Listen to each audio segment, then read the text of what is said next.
तो बहुत बहुत स्वागत है मेरे सभी एनडीए एस्पिरेंट का। एग्जैक्टली अगर कैलकुलेशन शुरू करें तो 120 दिन के आसपास 120 डेज आपके पास हैं और लक्ष्य एक है, how to crack NDA examination in 120 days. आज उसी मेथोलॉजी को लेके आपके सामने मैं हाजिर हूँ।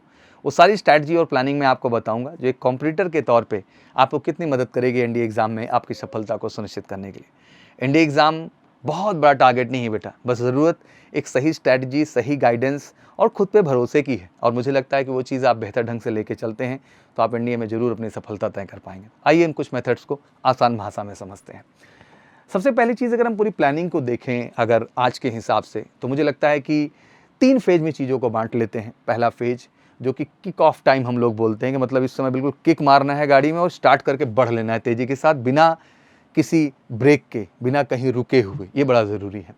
फिर सेकंड फेज में आप आते हैं एक्सेलरेट, क्योंकि कहते हैं जैसे जैसे आप नज़दीक पहुंचते हैं लक्ष्य के या लक्ष्य के नज़दीक जाना चाहते हैं, आपको अपने आप को एक्सेलरेट करना पड़ता है। दैट मीन स्पीड को थोड़ा बढ़ाना पड़ता है, जिससे ज़्यादा से ज़्यादा कॉन्सेप्ट क्लैरिटी और ज़्यादा से ज़्यादा प्रैक्टिसेस हो सके जो आपको मदद करे आपकी सफलता की। और फाइनली आता है फाइनल स्टेप 100-120। इसके लिए तो आप बेसिक भाषा में समझते हैं कि टाइम ही होता है रिवीजन एंड मॉक का, जहाँ आप एग्जैक्टली अपनी परफॉर्मेंस को उस टाइमिंग के अंदर वैल्यूएट करते हैं और एग्जैक्टली उसके दम पे आप अपने परफॉर्मेंस को ग्रो करते हैं। तो चलिए आज बेसिकली इन्हीं स्ट्रैटेजीज की बात करेंगे। तो आ जाते हैं कि बेसिकली जब हम पहले फेज पे आते हैं 1 to 50 डेज के, मतलब हम किक ऑफ टाइम पे आते हैं, तो क्या स्ट्रैटेजी है। तो सबसे पहली स्ट्रैटेजी मुझे लगता है कि फर्स्ट थिंग आप सिक्योरिंग मिनिमम मार्क्स। आपको सबसे पहले मिनिमम मार्क्स का टारगेट रखना चाहिए कि सर कम से कम इतना तो करना है। अच्छा, इस चीज़ को भी लेके जो एक भय रहता है मैं खत्म कर दूं। जैसे बच्चों को हमेशा लगता है कि हाँ, जो 500 वाले स्कोरर हैं वही टॉपर रैंक में आते हैं, तो ऐसा कुछ नहीं है बच्चा। अगर हम इस बार टॉप 10 रैंकर बच्चों को देखने की कोशिश करें, उसमें टॉप 10th पे जो हम देखना चाहें, एक बच्ची है भव्या सिंह। अगर आप उसका स्कोर जाके देखें तो रिटन का स्कोर उसका आपको दिखाई देगा अंडर 350 स्कोर, बट उसके बावजूद वो टॉप 10 रैंक में होल्डर होती है एनडीए के अंदर, बिकॉज उसने एसएसबी में अच्छा स्कोर किया। तो उस स्कोर के कैंडिडेट्स बहुत सारे हैं जो लो स्कोर लेकर भी नेशनल डिफेंस एकेडमी का हिस्सा बने हैं, क्योंकि उन्होंने रिटर्न के बाद अपनी एसएसबी में परफॉर्मेंस को बढ़ाया। बट यहाँ क्वेश्चन मेरा क्या है कि हम कभी कभी बहुत बड़े बड़े टारगेट बनाते हैं जो कि इमेजिनरी है, प्रैक्टिकली सही नहीं है। डे बाई डे एनडीए का कट ऑफ डाउन, रीज़न यही है कि हम एक कल्पना में जी रहे हैं, रियलिटी पे वर्क नहीं है देश के अंदर, जो बहुत ही दुर्भाग्यपूर्ण है।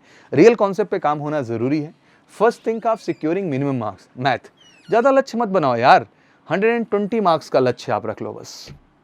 अब 120 मार्क्स के लिए सर करना क्या होगा, तो आपको 40 से 50 क्वेश्चंस के बीच अप्रोच करने हैं।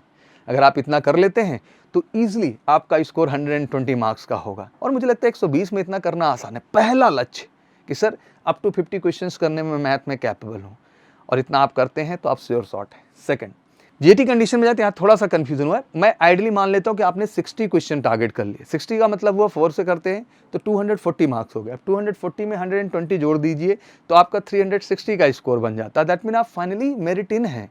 फाइनली आप एसएसबी में अच्छा स्कोर करके मेरिट इन हो सकते हैं, इसमें कोई बड़ी चीज़ नहीं है। बट प्रॉब्लम क्या है कि हमें 150 में सर 120 कर देना है और 120 में सर 100 कर देना है, जो एक्चुअल में ना होता है। अगर टॉप स्कोरर की ही बात कर लो, इस बार 529 टॉपर का स्कोर है यार। तो आप इमेजिन कर सकते हो कि क्या कैलकुलेशन है इसके पीछे की। मतलब आइडली उसने 60% से भी लो स्कोर करके टॉप कर दिया। आप किस भ्रम में जी रहे हैं। तो रियलिटी अगर आप एक 40% का भी आंकड़ा लेके चलते हैं तो मुझे लगता है आप बहुत बेहतर कर पाएंगे, जिसमें वकैब बहुत बड़ा रोल प्ले करता है बेटा। बेसिक्स पे आपको अच्छा काम करना होगा एनसीईआरटी पे, और नो कॉम्प्लिकेटेड टॉपिक। ऐसे टॉपिक में बिल्कुल उलझने की जरूरत नहीं है जिन टॉपिक से आप उलझते हैं, अपना टाइम वेस्ट करते हैं। Let it be very real, because 120 के 120 नहीं करने। तो आइए समझते हैं कुछ टेक्निकलिटी को और डीप ढंग से। अब जैसे मैथ की बात करूँ, टिग्नोमेट्री सबको मज़ा आता है यार। 14 से 16 क्वेश्चन है, चलो इतने ना कर लिए जी, 10 ही कर लिए। मैट्रिक्स में मज़ा आता है, 10 से 12 क्वेश्चन, चलो 8 ही कर लिए। स्टैटिस्टिक्स पार्ट से एक सेगमेंट है, बस थोड़ा सा सीरियस होकर पढ़ लेना है, अच्छे से कॉन्सेप्ट समझ लेना है। 8-10 क्वेश्चन तो यूँ हो जाते हैं यार। वहीं परमुटेशन कॉम्बिनेशन 8 से 10 क्वेश्चन है, चलो 8 कर लिए। प्रोबेबिलिटी 8 क्वेश्चन है, चलो 5 कर लिए। डिफरेंशियल एप्लीकेशंस की बात करें तो 8 to 10 question easily. Sets relation function की बात, तो अगर कैलकुलेशन करो तो यही क्वेश्चन आपके 50 के ऊपर निकल जा रहे हैं। अगर इस कैलकुलेशन से को भी हम रिड्यूस करके चलें तो आखिर हम पढ़ क्या रहे हैं। तो लो, ये कोर टॉपिक है जिन पे मुझे लगता है आपको कॉन्सेप्ट पे भी काम करना चाहिए, और साथ ही साथ आपको प्रीवियस ईयर अप्रोच करके इस एग्जाम के रियल स्टैंडर्ड्स को भी समझना चाहिए। वहीं फिजिक्स की बात करते हैं तो फिजिक्स, केमिस्ट्री, बायोलॉजी को इक्वली फोकस लेके चलो। अच्छा स्कोरिंग पार्ट है, फ्री के नंबर आते हैं।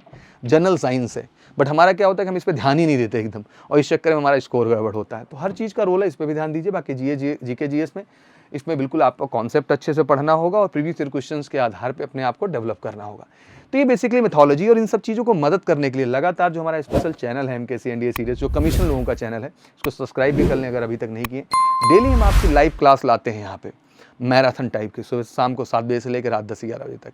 और इस पर डेली हम लाइव मॉक भी कर रहे हैं, जो आपको बहुत मदद करेगा आपके एग्जाम में बेहतर करने के लिए। तो अगर अभी तक इस चैनल से नहीं जुड़े हैं तो जुड़िए, जो आपको बहुत मदद करेगा। एक अच्छा कॉन्सेप्ट लेवल जो बहुत सारे गरीब बच्चे हैं जिनको मदद चाहिए, यहाँ से मिल सकती है।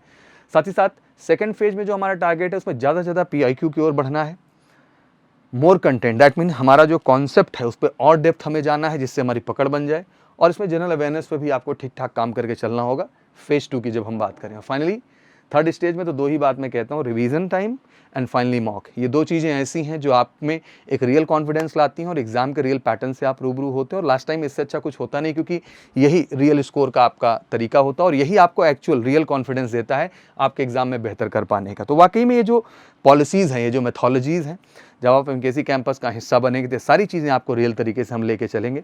तो बिल्कुल घबराने की आवश्यकता नहीं है बच्चा। अगर वाकई में इस बार NDA आपका सपना है और आप भी लक्ष्य बनाना चाहते हैं 500+ स्कोर का, तो मैं वादा करता हूँ अगर आप MKC के साथ एसोसिएट होते हैं तो आपका वो सपना हम 100% पूरा करेंगे, एक बहुत ही सच्चाई और अच्छाई के साथ, एक रियल कॉन्सेप्ट डेवलपमेंट से और प्रीवियस ईयर क्वेश्चन के मोर एंड मोर प्रैक्टिस से। तो फिर इंतजार किस बात का, कॉल करें 9696330033 पर और फटाफट हमारे साथ ऑनलाइन ऑफलाइन जैसे आप कंफर्टेबल हो जुड़ करके एक रियल तैयारी करके इस बार NDA फोड़ देते हैं मिलके। बाकी किस तरह से तैयारी चल रही है और आपका क्या मिशन है, क्या आप स्कोर करना चाहते हैं और कितना स्कोर आप करेंगे, कमेंट सेक्शन में जरूर बताइएगा और तैयारी कैसे चल रही है। और बट अंत में यही कहना चाहूँगा, ये 120 दिन बहुत महत्वपूर्ण है और मुझे लगता है कि इसके अंदर सफलता आपके ही कमिटमेंट से लाई जा सकती है।